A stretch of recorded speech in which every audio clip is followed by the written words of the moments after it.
15 Feb को आप देने जा रहे हो सीबीएसई क्लास 10th का पहला बोर्ड एग्जाम। अब उस दिन एग्जाम हॉल के अंदर आप क्या लेकर के जाओगे, क्या लेकर के नहीं जाओगे, क्या लेके जाना अलाउड होगा, क्या लेकर के जाना अलाउड नहीं होगा, इस चीज के ऊपर हो जाती है बहुत बड़ी कंफ्यूजन। अब इस कंफ्यूजन को वंस एंड फॉर ऑल दूर करने के लिए इस वीडियो में मैं आपको बनवाने जा रही हूँ एक चेकलिस्ट उन सभी चीजों की जो आप लेकर के जाओगे एग्जाम हॉल के अंदर हर पेपर में।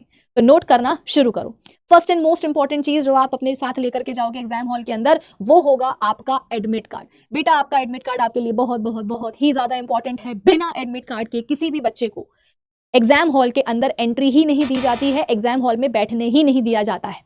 अब ऐसा भी मत करना कि पहले पेपर में एडमिट कार्ड लेकर के गए हैं लेकिन दूसरे तीसरे पेपर में एडमिट कार्ड घर पर ही भूल गए हैं। भूलना नहीं है, हर पेपर में आपको एडमिट कार्ड लेकर के जाना ही जाना है एग्जाम हॉल तक।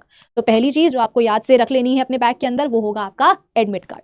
दूसरी चीज आपका स्कूल का आईडी कार्ड। हर बच्चे को उसके स्कूल से उसका एक आईडी कार्ड मिलता है, आइडेंटिटी कार्ड मिलता है। अब हो सकता है कि रेगुलर बेसिस पर आप अपने स्कूल वो आईडी कार्ड लेकर के नहीं जाते हो, लेकिन जब आप बोर्ड एग्जाम देने जाते हो किसी दूसरे सेंटर पर, किसी दूसरे स्कूल में, तो कई बार ऐसा होता है कि गेट पर ही एंट्री करने के लिए आपसे आपके स्कूल का आईडी कार्ड मांग लिया जाता है।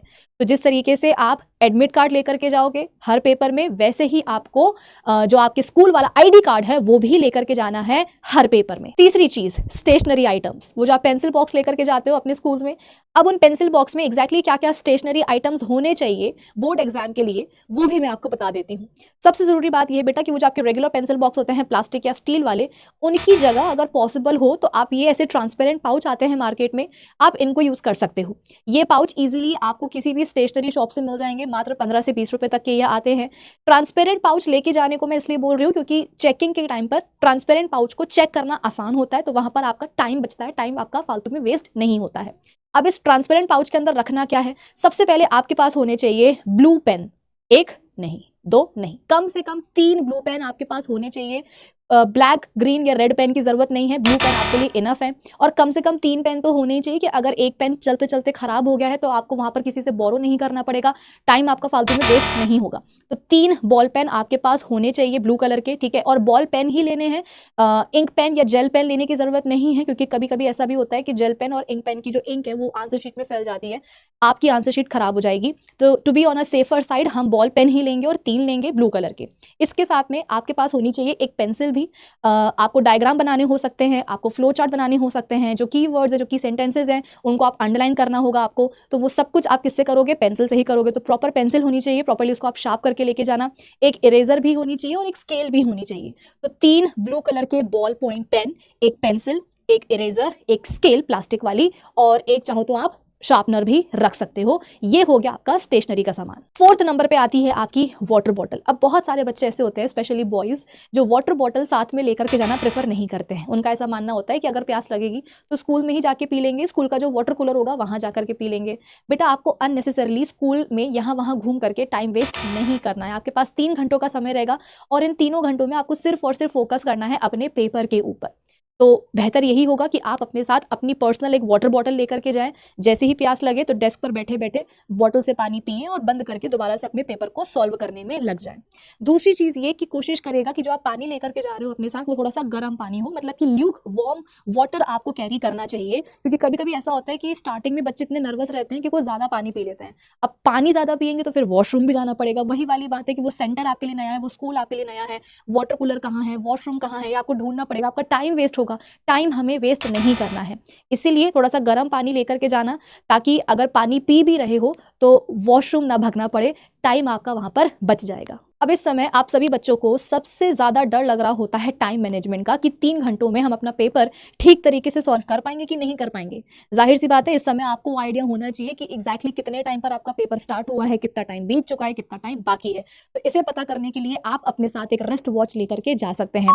वैसे तो स्कूल्स या सेंटर्स में वॉल क्लॉक लगी होती हैं, लेकिन सपोज अगर आपका सेंटर छोटा है, स्कूल छोटा सा है, तो चांसेस है कि वहां पर आपको वॉल क्लॉक ना मिले। तो ऐसे में आप अपनी रिस्ट वॉच साथ में लेकर के जाइएगा, घड़ी पहन लीजिएगा और ध्यान रखिएगा कि जो आप रिस्ट वॉच लेकर के जा रहे हैं वो डिजिटल ना हो। डिजिटल वॉचेस अलाउड नहीं होती हैं सेंटर्स पे, एनालॉग वाली वॉचेस अलाउड होती है, तो आप सिंपल सी घड़ी पहनकर जा सकते हैं। फिर आती है ये बात कि भाई एग्जाम देने के लिए क्या कपड़े पहन के जाना है। कुछ बच्चे सोचते हैं कि हमारे स्कूल में तो हो नहीं रहा है एग्जाम, किसी दूसरे स्कूल में जाकर के देना है पेपर, किसी दूसरे सेंटर में जाकर के देना है पेपर, तो यूनिफॉर्म पहनने की क्या जरूरत है। ऐसा बिल्कुल भी नहीं है। आप चाहे किसी भी स्कूल या सेंटर में जाओगे पेपर देने के लिए, आपको आपके स्कूल की ही यूनिफॉर्म पहन के जाना होगा, प्रॉपर यूनिफॉर्म पहन के आपको पेपर देने जाना होगा। बिना यूनिफॉर्म के कई बार एंट्री नहीं मिलती है, तो रिस्क लेने की जरूरत नहीं है। प्रॉपरली रेडी होइएगा स्कूल यूनिफॉर्म में और तभी जाइएगा पेपर देने के लिए। अब 3 घंटों का समय मिलता है पेपर को सॉल्व करने के लिए। इन 3 घंटों में प्यास लग सकती है तो भूख भी तो लग सकती है।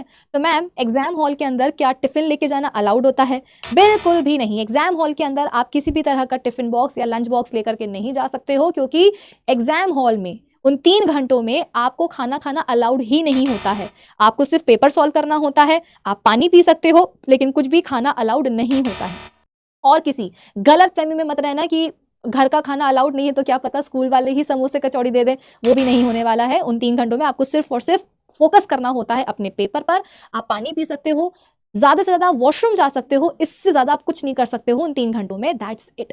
इसके लिए जरूरी यह है कि आप अपने घर से हैवी ब्रेकफास्ट करके निकलें, क्योंकि आपका पेपर 10 बजे से शुरू होगा, दिन के 1 बजे तक चलेगा। तो अगर आपने कुछ नहीं खाया, अगर आपने ब्रेकफास्ट नहीं किया, तो आपको भूख लग जाएगी। भूख लग जाएगी तो आधा ध्यान आपके भूख में ही चला जाएगा, पेपर कैसे सॉल्व करोगे। तो घर से निकलने से पहले प्रॉपर हैवी ब्रेकफास्ट करके ही जाना। एक और सबसे जरूरी बात, जब आप एग्जाम देने जाते हो तो ये मेक श्योर करना कि आपके पास आपके एडमिट कार्ड और ID कार्ड के अलावा पेपर की कोई भी दूसरी छोटी चिट या स्लिप नहीं हो। जो यूनिफॉर्म आपने पहनी हुई है उसकी पॉकेट्स को अच्छे से चेक कर लेना, अगर कोई भी स्लिप या चिट है तो उसको वहीं के वहीं फेंक देना। और जो ट्रांसपेरेंट पाउच आप लेकर के जा रहे हो उसमें भी आप चेक करना कि अगर कोई अननेसेसरी पेपर पड़ा हुआ है तो उसको आप हटा करके ही एग्जाम हॉल के अंदर जाना एग्जाम देने के लिए। पेपर की छोटी सी चिट या स्लिप भी अलाउड नहीं है एग्जाम हॉल के अंदर। अब ये पूरी चेकलिस्ट मैंने आपको बनवा दी है। अब जब भी आप पेपर देने के लिए जाओगे तो एग्जाम सेंटर में पहुंचने से पहले एक बार इस चेकलिस्ट को गो थ्रू आपको जरूर से कर लेना है। अब आगे हम मिलते हैं अपने न्यू सेशंस में, तब तक के लिए all the best, do well, let's rock.